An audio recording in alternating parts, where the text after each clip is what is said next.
Good afternoon, and thank you very much for this invitation to give a speech on the European economy and how it could be better integrated in the Mediterranean area.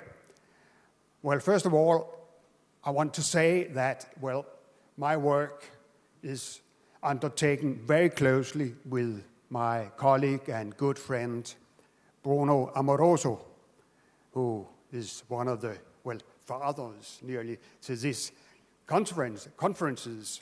Unfortunately, he is not present today, but I have written 2 books with Bruno Amoroso on the European, sickness. And one is a display just outside at the desk, I think even free. And, we have also a second volume about the euro and the European sick economy. Because what I will tell you today is quite a horror story. And I will take up where James Galbraith just left, saying that, the prospects are bleak. But cheer up, there are solutions, but you have to wait at least 20 minutes. So, we better go on, because from my point of view, and also from Bruno Amoroso's point of view, the main problem is that the economists, at least the economists advising Brussels, have got it all wrongly. And that is a major problem, I should say, because this is where we stand. And this is not only my and Bruno's interpretation, it's from The Economist. The European economy is, at least fainting. And in the background, you see Angela Merkel saying, the parrot is just taking a rest. But let's see if it is like that. The important thing is to understand that whenever you talk with an economist, you have to be very cautious about what kind of an economist you are in front of you, because it is the euro monetarists who have advised about setting up the monetary union, and they have given highest priority to a balanced budget, public budget, which, does not correspond with reality, but it is to prevent the EU governments to undertake stabilizing fiscal policies, which of course is dramatic. They claim that the private sector is self-adjusting, which we have not yet seen. And furthermore, they try to make an analysis of the individual EU countries one by one, as though they were not very highly integrated and trading 80%, some of the countries, with the other Euro countries. So, they built on shaky grounds. And that has taken on for quite a long time. Here you see the unemployment in Europe all the way back from the 60s and further on for today. And unemployment has just gone one way ever since the late 60s and early 70s, and that is up. And unemployment is higher in Europe than it ever has been, so the European economy is sick. Here we are. And why has the European economy becomes more and more sick or weak? Because of a falling rate of real investment. Starting up in the early 70s, there was an investment ratio of 25% of GDP, building up infrastructures, factories, economic capacities, and education. And this has, little by little been falling, and it's these days as low as 19%, which is more than a third. It has been falling. And by that, you couldn't wonder that Europe has a problem with this low rate of investment. And here, this lovely colored picture, but the point of this picture is just the columns at the very left. There you see, growth rates has been falling decades by decades. And that should be no surprise because investment has been lower and lower as a share of GDP as well, and therefore unemployment has gone up. So this is where we have been on a longer trend. The problem is that the euro has just made this thing even worse. And why so? Because, as we have already heard several times this afternoon, the Eurozone is nothing like an optimal currency area. And that means that setting up a common currency, there will be a few countries which gain and many countries lose if there is no solidarity within the monetary union.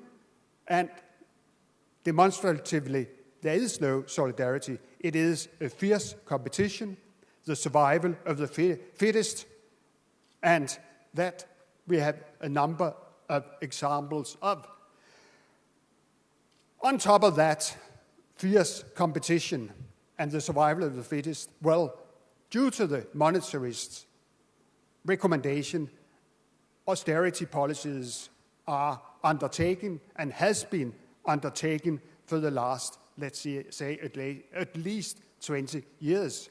So therefore, the Eurozone as a whole, because of the intertrade, is underperforming. And what did we get out of such a construction based on wrong economic arguments?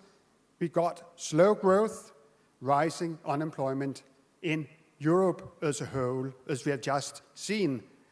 And some countries, we have even experienced a social and economic collapse due to this lack of solidarity. And now I have not even mentioned the impact on other parts of the Mediterranean area, North Africa, because, their main exporting partner is Europe, and especially Southern Europe. And if Southern Europe stagnate, it has a devastating impact on Northern Africa, of course. So, the best we could do for Northern Africa is to increase growth in Europe. But that's not, unfortunately, the case. And why can I say with a rather firm voice that the Eurozone is an example of lack of solidarity? Because the dilemma, and I hope it comes pretty well on the screen, is that unemployment has started to deviate within the monetary union to such an extent that no one had imagined that 15 years ago. Not even Bruno Amoroso or I can tell you, that we ever should see Spain and Greece with unemployment rates beyond 25%, higher than in the 30s. That would have been unbelievable if it has not been due to this very rigid monetary union built on monetarist arguments. And then at the very other end, we have Austria, Germany, who had one of the few gainers within this non-optimal currency area. But don't forget that the sum of unemployment within the monetary union is higher than ever. But it is so unequally distributed that one will hardly believe it. And there is no commitment for Austria, Germany, or the Netherlands, Luxembourg, to contribute anything to the South, according to the monetary union. I nearly said the opposite. So here we are. And, well, this is a picture of GDP, and you will see that it's not because Germany has made it exceptionally well until the crisis set in the around 2008. Before 2008, in the early zeros, well, Germany was considered like Italy as one of the difficult and, well, lagging behind countries. So you can see that Germany's GDP is nothing to, well, write home about. But the main problem is that, well, within a monetary union, if it should work, as you know, we could call it an optimal currency area, countries has to be similar, that they have an economic structure which match each other. Otherwise, it will fail. And we know Italy and France do not match Germany. That we can see from the export. Not to speak about Greece, Spain, and Portugal. And that was known already when it was set up, unfortunately, but denied by the euro monetarists because it might not be, well, similar structure in the 90s, but they would quickly get it due to competition and market pressure. But they were wrong. On the other hand, they gave wishful thinking to the possibility and the benefits which could come out of the common European currency. And this is just to say that these observations were in the numbers. You see light blue columns, that was balance of payments before the establishment of the common currency, and you see dark blue columns which demonstrate how deficits has increased, especially in Greece, Portugal, and Spain, and surpluses on the balance of payments. I'm talking about not public sector, because the public sector is of second order importance. It is the balance of payments, because here you have to borrow abroad, and borrowing abroad has demonstrably been a problem, especially because it's Germany which has a surplus of 200 billion euro each year. And here you see Germany, and here you see Spain. So, well, countries deviate, and that was obvious in the numbers even before the crisis set in. And you could also see it from the balance of payments. Germany, well, far above the zero line. They had surplus 6, 7, 8% of GDP. And within a monetary union, the major part of such a balance of payment surplus is to be found and undertaken and accepted by other member countries. So therefore, this strong competitive position is forcing balance of payments deficits on weaker currencies, those who cannot match the Germans, and that was, among others, Spain, Greece, and Portugal, those who came under such a pressure that they had to get emergency loans. And why so? Why can't the monetary union not function? Because we have to be realistic. You can't beat the Germans. Look at how export has developed differently among the 4 major EU countries. Germany has expanded their export from 30% up to 60, 70% of GDP, whereas, well, Spain, Italy, and France has worked quite all right, still around, well, increased from 30 to 40%. And why so? Because the German unit labor cost, the German cost level, has been on a falling trend ever since the establishment of the monetary union. It's the purple line, and unit labor cost has fallen. That's, well, money wage corrected for productivity, whereas France, well, in some way the good boy in this monetary union, because they just stay at the average, and then well, one could say the naughty boys, those who had too quick cost development for a while, and they created difficulties for themselves. And Italy is, well, not the worst. That's the light blue one. But the important thing is that to make a monetary union function, cost level should be very close in all countries to the average. And this means, in this case, to the French. But, here I just changed because the important thing is to keep the balance of payments more or less in balance and not being so occupied by how the public sector develop. And here you see that the public sector, there were deficits, as we know, in Germany and in France in the early years of the zeros. But was that really a problem? Well, it was considered as a problem, but it was due to pretty high unemployment at that stage, whereas Spain was praised for its very, good stand on the budget. They had even surplus in Spain, so they were just recommended to go on with disastrous, as you can see on the other side of the dotted line, disastrous consequences when the Spanish economy collapsed due to excessive foreign debt, foreign borrowing due to this huge balance of payments deficit in Spain. And the same story could be told for Greece, Portugal, and to a lesser extent for Ireland. And that adds up, well, if we really should look at countries which are alike or not alike, meaning that they have more or less the same macroeconomic imbalances measured by unemployment, which is a waste of resources, and balance of payments, which create difficulties in the financial markets, well, we see that it is Italy and France, which are the good boys.